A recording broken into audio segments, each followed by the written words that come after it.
Now, Action SA leader Herman Mashaba says the party performed well in the municipal elections. The party secured its ward in Newcastle in northern KwaZulu-Natal. Action SA received at least 550,000 votes. Meanwhile, the DA has taken over Umngeni, the party's first municipality in KZN. eNCA's Nqobile Madlala is tracking the celebrations taking place in the province. But first, she'll tell us about Dalton Hostel residents who took to the streets. Nqobile, what happened there last night? Well, Masejo, from what we know so far is that they took to the streets. The idea was that they feel that they were not given a chance to go out and vote. And this is their right to vote. And so when they took to the streets, this was their way that they were expressing themselves, and they wanted that right to be able to vote. Now, we hear that this is not the only place that had similar issues. According to the IFP, they're telling us that there are numerous wards that have come to them, and they're saying that some of their people did not get the votes. In fact, when we spoke to the IFP themselves, they were saying to us over 400 people have expressed such concerns, and they're saying that they were not given the chance to vote.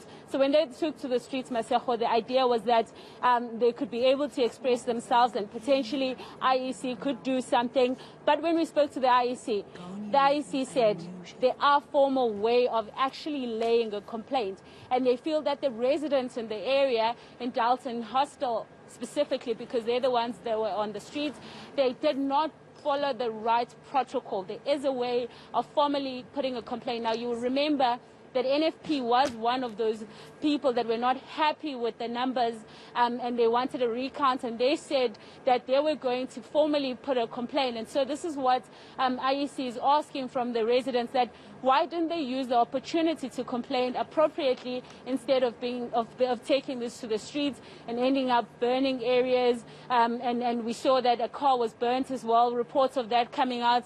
So instead of doing it that way, they should have followed the right protocols.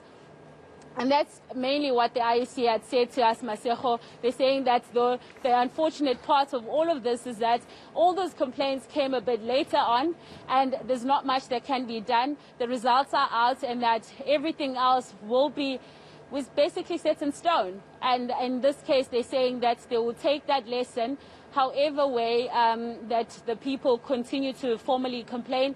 They're saying that they will take that as a lesson going forward, that they will make sure that there are no issues like that going forward, and that people don't find themselves in the same situation, having to take to the streets instead of actually talking to the commission. All right, Nqobile Madlala, let's leave it there for now while you find out what else is happening today and if protests will continue.